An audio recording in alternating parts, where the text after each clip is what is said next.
جس وقت طلباء پر مظاہرہ کر رہے تھے اسی وقت جلسہ تقسیم اسناد میں ہندوستان کے نائب صدر وینکیا نائیڈو بھی موجود تھے۔ وینکیا نائیڈو تو کچھ دیر کے بعد یونیورسٹی سے چلے گئے، لیکن مرکزی وزیر برائے فروغ انسانی وسائل رمیش پوکھریال کے خلاف طلباء نے خوب نعرے لگائے۔ طلباء کے مظاہرے کو روکنے کے لیے کثیر تعداد میں CRPF اور دہلی یونیورسٹی کے جوان اب بھی یونیورسٹی میں تعینات ہیں۔ مظاہرہ کر رہے کچھ طلباء کو جوانوں نے کھینچ کر بس میں بھی بٹھایا۔ بعد میں مظاہرے کو بڑھتا دیکھ کر طلباء کو کھدیڑنے کے لیے پانی کی بوچھاروں کا بھی استعمال کیا گیا۔ JNU کے طلباء کا کہنا ہے کہ جب ان کی فیس میں تخفیف کے مطالبے کو قبول نہیں کیا جا رہا ہے تو انہیں جلسے تقسیم اسناد بھی منظور نہیں ہے۔ ہاسٹل فیس میں اضافے کا معاملہ یونیورسٹی میں کافی آگے بڑھ چکا ہے اور اس کا کوئی حل نہیں نکلا جا رہا ہے۔ مظاہرہ کر رہے طلباء نے جلسے تقسیم اسناد کا بائیکاٹ کرنے کے ساتھ ساتھ انتظامیہ سے ہاسٹل ڈرافٹ مینول اور فیس اضافے کو پہلے جیسا کرنے کا مطالبہ کیا۔ بتا دیں کہ JNU انتظامیہ نے اپنے حالیہ ہدایت میں ہاسٹل فیس اور سیکورٹی فیس میں 400% کا اضافہ کیا ہے۔ اس کے ساتھ ہی نئی ہدایات میں ہاسٹل آنے جانے کا وقت بھی بدل دیا گیا ہے اور ڈریس کوڈ بھی بدلا گیا ہے۔ طلباء کا مطالبہ ہے کہ ہاسٹل میں کوئی سروس چارج نہ لیا جائے، نہ ہی ہاسٹل میں کوئی ڈریس کوڈ نافذ کیا جائے۔ اس کے علاوہ طلباء کا مطالبہ ہے کہ ہاسٹل میں آنے جانے کے ٹائم کی پابندی کو ختم کر دیا جائے، اور اسی بات کو لے کر کے طلباء پرزور کئی دنوں سے احتجاج کر رہے ہیں۔ اور ادھر ایران سے خبر آئی ہے کہ ایرانی صدر حسن روحانی کے مطابق ملک کے جنوبی مغربی صوبے خوزستان میں دریافت ہونے والی نئی آئل فیلڈ میں 50 بلین بیرل سے زائد خام تیل کے ذخائر موجود ہیں۔ تہران حکومت نے اعلان ایک ایسے وقت میں کیا ہے جب اس ملک کی معیشت امریکہ کی سخت ترین پابندیوں کے باعث شدید مشکلات سے دوچار ہے۔ صدر روحانی نے امریکہ کو خبردار کرتے ہوئے کہا، ایران پر تیل کے فروخت کی پابندی کے باوجود مقامی انجینئر اور مزدوروں نے 53 بلین بیرل سے زائد خام تیل کے ذخائر دریافت کر لیے ہیں۔ ایران کی سب سے بڑی آئل فیلڈ اہواز میں 65 بلین بیرل خام تیل موجود ہے۔ یہ نئی آئل فیلڈ اب ملک کی دوسری بڑی آئل فیلڈ بن سکتی ہے۔ ایران اس وقت خام تیل کی پیداوار کے حوالے سے دنیا کا چوتھا اور قدرتی گیس کے حوالے سے دوسرا بڑا ملک ہے، تاہم امریکی پابندیوں کے باعث تہران حکومت کو توانائی کی برآمد میں مشکلات درپیش ہیں۔ ادھر ایرانی سرکاری میڈیا نے بتایا کہ ایرانی شہر بوشہر میں دوسرے نیوکلیئر پاور ری ایکٹر کی تعمیر شروع کر دی ہے۔ خبر رساں ادارے ایسوسی ایٹڈ پریس کے مطابق اتوار 10 نومبر کو بوشہر پلانٹ پر ایرانی حکام نے صحافیوں کے سامنے نیوکلیئر ری ایکٹر کی تعمیر کا سنگ بنیاد رکھا۔ بوشہر میں پہلے جوہری ری ایکٹر نے 2011 میں کام شروع کیا تھا، جو روس کے تعاون سے تعمیر کیا گیا تھا۔ یہاں تعمیر ہونے والا دوسرا ری ایکٹر بھی روس ہی کی مدد سے تعمیر کیا جا رہا ہے۔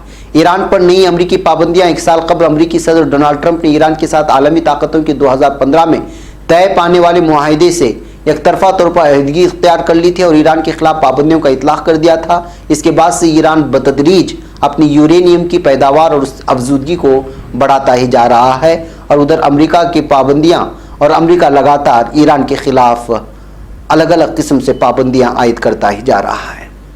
باقی ناظرین، پیرس کی بات کرتے ہیں۔ پیرس میں اسلاموفوبیا ہے اور مسلمانوں کو لے کر کے خاص نشانہ بنانے کی بات یورپین ممالک ہر طرف سے یہ چونکہ میڈیا ایک خاص شکل پیش کر دیا تھا اور اسلاموفوبیا ہر طرح سے ہر ملک میں پھیل گیا ہے۔ ایسے حالات میں فرانس کی دارالحکومت میں پیرس میں ہزاروں افراد نے اسلاموفوبیا کے خلاف مارچ کیا، جس میں مسلمانوں کے ساتھ تعصب برتنے پر احتجاج کیا گیا۔ خبر کے مطابق پیرس میں ہزاروں افراد نے اسلاموفوبیا کے خلاف مارچ بھی کیا، جس میں مسلم برادری کے افراد نے بھی شرکت کی۔ اس مارچ میں مسلمانوں کے ساتھ تعصب برتے جانے کے خلاف پرزور احتجاج کیا گیا، نعرے لگائے گئے اور اس پر جو ہے آبجیکشن کیا گیا۔ مارچ کے شرکاء اسلاموفوبیا اور تعصب کے خلاف بینرز تھامے ہوئے تھے، جبکہ شرکاء نے باحجاب خواتین کی حمایت میں نعرے بھی لگائے۔ واضح ہے کہ مارچ کی درخواست فرانس میں گزشتہ ماہ مسجد پر ہونے والے حملے کے بعد دی گئی تھی، جس میں ایک شخص نے مسجد میں گھس کر فائرنگ کر دی تھی، جس کے نتیجے میں 2 افراد زخمی ہو گئے تھے، اور اس کے بعد سے اسلاموفوبیا دیگر بڑھتا ہی جا رہا تھا۔ اور وقتاً فوقتاً ناظرین، آپ لوگوں کو معلوم ہونا چاہیے کہ یورپین کی کسی نہ کسی ملک میں مساجد سے کہیں آتش زنی کا واقعہ آتا ہے، کوئی فائرنگ کرنے کا واقعہ آتا ہے، الگ الگ قسم کی، اور سب اسلاموفوبیا کے شکار لوگوں اور وہ لوگ جو اپنے ذہن میں عصبیت بھرے ہوئے مسلمانوں کے خلاف، ان لوگوں کی وجہ سے اس طرح کے کارروائیاں ہوتی ہیں غیر قانونی، اور پھر جرائم کرتے ہیں لوگ اور مسلمانوں کو نشانہ بناتے ہیں۔ اسی وجہ سے جو ہے پیرس میں یہ اسلاموفوبیا کے خلاف جو بڑھتی جا رہی ہے کشیدگی، اس کو دور کرنے کے لیے اور باحجاب خواتین کے ساتھ جو بازاروں میں ان کے ساتھ رویہ اختیار کیا جاتا ہے، اس کے خلاف جو ہے احتجاج کیا جاتا اور یہ مارچ نکالا گیا۔ ناظرین، اب بات کرتے ہیں ایک ہماچل پردیش سے آئی ہوئی ایک بہت ہی افسوسناک خبر کی۔ جی ہاں، ہماچل پردیش کے منڈی ضلع میں 81 سال کی بزرگ خاتون کو ڈائن بتا کر ان کے ساتھ بدتمیزی کرنے کا معاملہ سامنے آیا ہے۔ معاملے میں اب تک 21 لوگوں کو گرفتار کیا جا چکا ہے۔ لوگوں نے جادو ٹونا کرنے کے شک میں خاتون کے منہ پر سیاہی پوت کر ان کے بال کاٹ کر اور گلے میں جوتوں کی مالا پہنا کر انہیں پورے گاؤں میں گھمایا۔ سوشل میڈیا پر اس واقعے کا ویڈیو وائرل ہو رہا ہے۔ معاملے میں اب تک 21 لوگوں کی گرفتاری ہو چکی ہے۔ دینک بھاسکر کی رپورٹ کے مطابق یہ واقعہ 6 نومبر کو منڈی ضلع کے سرکا گھاٹ کے سماہل گاؤں میں ہوا۔ متاثرہ فی الحال صدمے میں ہے اور ان کے داماد انہیں اپنے ساتھ ہمیرپور لے گئے ہیں۔ ان کی بیٹی ترپتا نے الزام لگایا کہ مذہبی عقیدے کی آڑ لے کر ایک خاتون رشتہ دار ان کی ماں کو ڈائن بتا کر انہیں مارنا چاہتی ہے تاکہ ان کی زمین پر قبضہ کر سکے۔ 1.5 دہائی سے ان کے ساتھ زمین کا تنازع چل رہا ہے۔ متاثرہ کے شوہر کی موت ہو چکی ہے۔ ان کی 2 بیٹیاں جن کی شادی ہو چکی ہے۔ ترپتا نے بتایا کہ پہلے بھی ان کی ماں پر حملے ہو چکے ہیں۔ وزیر اعلیٰ جے رام ٹھاکر کے نوٹس لینے کے بعد پولیس نے متاثرہ کی بیٹی کی شکایت پر پجاری کی بیٹی نشو سمیت 20 لوگوں کے خلاف FIR درج کی ہے۔ وزیر اعلیٰ جے رام ٹھاکر نے سوشل میڈیا پر وائرل اس ویڈیو کو قابل مذمت قرار دیا۔ انہوں نے یہ بھی کہا کہ دیوبھوم میں ایسے کام برداشت نہیں کیے جائیں گے۔ بہکے ناظرین، چوری کے نام پر، ڈائن کے نام پر، الگ الگ ناموں پر موب لنچنگ کے واقعات سامنے آتے رہتے ہیں۔ ہندوستان کے اکثر علاقوں میں پہلے کبھی کبھی آتے تھے، اب تو یوں لگتا ہے کہ یہ معمول بنا لیا ہے کچھ وہ لوگ جن کے ذہنوں میں اس طرح کا فطور بھرا گیا ہے۔ ناظرین، میں آج کی آخری خبر، وہ بھی بڑی افسوسناک خبر ہے کہ کس طرح کسانوں سے ہماری کوئی بھی حکومت ہے اپنی نظریں پھیر لیتی ہے۔ سال 2016 کا اعداد و شمار آیا ہے کہ کتنے کسانوں نے خودکشی کی ہے اور وجوہات کیا تھیں۔ مرکزی حکومت نے تقریباً 3 سال کی تاخیر کے بعد آخرکار کسانوں کی خودکشی کے اعداد و شمار جاری کر دیے۔